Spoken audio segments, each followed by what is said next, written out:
maestra Bernarda Mendoza y vamos a platicar un rato sobre los instrumentos de planeación para programas y proyectos. Hola, maestra. Hola, buenas tardes. Muchas gracias.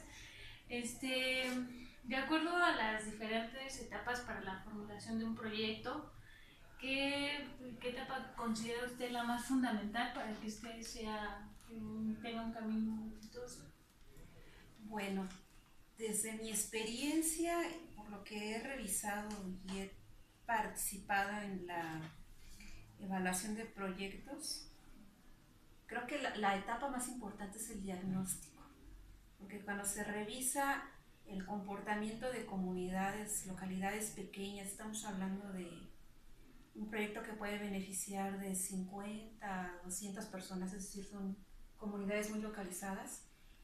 La parte más importante es el diagnóstico, porque ahí se identifica el comportamiento de la población, cómo está constituido, el tipo de relaciones que pueden existir entre ellos, y a partir de ese diagnóstico está identificada la problemática.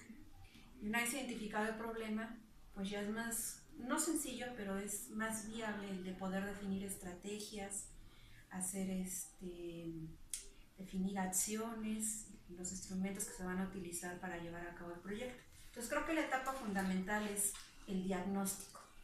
¿Y conoce así algunos instrumentos para facilitar este diagnóstico, para que se pueda llevar una buena atención? Sí, bueno, más que instrumento, ya en la práctica, creo que la parte importante está en la definición de las acciones, de las estrategias, lo que ustedes llaman, o tú me habías comentado, el diagrama de Gantt, de poder hacer calendarizar correctamente las etapas en las cuales se va a llevar a cabo.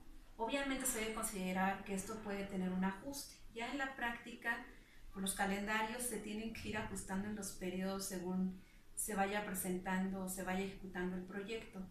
Etapas tal vez en las que se reduzcan los tiempos o en los que se tengan que ampliar un poco más, pero siempre con la perspectiva que se debe determinar en los tiempos, ¿no? Porque los proyectos o los resultados se deben entregar o se deben ajustar a los calendarios que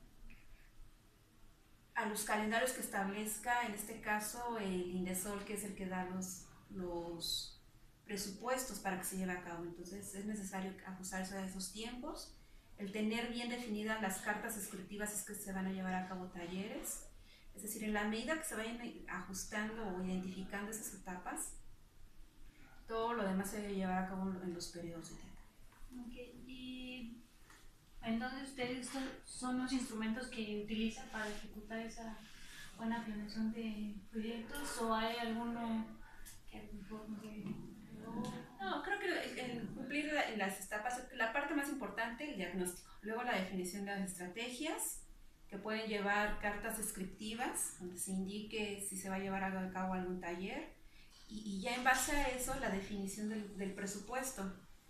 Es un poco complicado, digo, en teoría suena bonito porque te van indicando, primero haces esto, primero haces aquello, haces la definición o propones, haces la propuesta del proyecto, cómo lo vas a llevar a cabo, pero en algún momento se puede atorar. El presupuesto también es importante que esté identificado, porque como te comentaba, como son proyectos para pequeñas comunidades, se indica cuál es la cantidad que se va a destinar a cada una de las necesidades que se tengan en términos de gastos monetarios.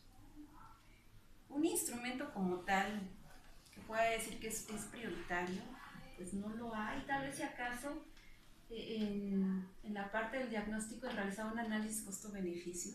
El proyecto puede resultar bastante costoso, pero si va a beneficiar a la comunidad, pues entonces se lleva a cabo. O por el contrario, el costo puede ser pequeño, no muy alto, pero el beneficio va a ser enorme. Ahí ya para que se apruebe en el proyecto, pues entra en consideración también la experiencia que pueda tener quienes lo estén evaluando. Entonces pudiera ser en una primera etapa que no tenga mucho impacto, por lo menos en el presente, pero ahí también se debe visualizar el futuro, es decir, ese proyecto puede nada más tener un impacto en un primer momento a 50 personas, por poner un ejemplo. Pero al siguiente año esas 50 personas que se vieron beneficiadas, ese beneficio se puede derramar al resto de la comunidad. Entonces hay que verlo un poquito más también en términos del costo que pueda tener, del beneficio que pudiera llegar a alcanzar en mediano plazo, por ejemplo. Ok, y por último, pues, ¿cree que ahorita los programas sociales que manejan el Estado y todo ese tipo de proyectos que mandan las comunidades de los diferentes estados y municipios cuenten con esos instrumentos y sean viables por eso tengan un buen impacto en la comunidad, porque sí planearon bien el proyecto, porque sí hicieron lo que debía, Sí, o la mayoría no lo hacen así? Sí y no, porque cuando comienza, yo te estoy hablando de los proyectos que plantean las organizaciones de la sociedad civil. Cuando ellos comienzan, si son de nueva creación, pues lo más probable es que esos proyectos no se aprueben, pero van aprendiendo sobre la marcha. Entonces, no es lo mismo estar en un aula donde te enseñan herramientas que son más de tipo teórico, porque ya cuando llegas a la práctica, pues realmente todo eso que aprendiste lo tienes que ajustar según las necesidades de las comunidades.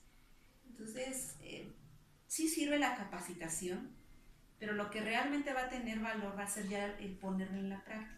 Ya toda la experiencia que estas organizaciones van acumulando pues les va a servir para ir ajustando los proyectos, saber en qué se equivocaron, ajustar esos errores y plantear un proyecto que sea viable. Porque ya cuando se evalúa, más que evaluar el que esté bien hecho, bien redactado, lo que se evalúa, lo que se le da importancia es el impacto que va a tener. Y ese impacto debe ir de acuerdo al presupuesto. Es decir, si el presupuesto es muy alto, pero el impacto es pequeño y no se ve que tenga posibilidades de largo plazo, pues ese proyecto no va a pasar. Si el costo es adecuado según el impacto que se va a tener, pues tiene mayor probabilidad de pasar. Entonces, la verdad lo que va a dar resultados al final de cuentas es la experiencia.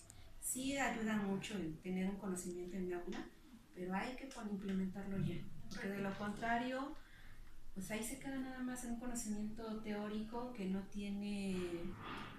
se puede ejecutar.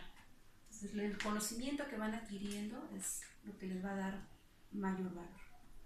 Ok, maestra, muchas gracias.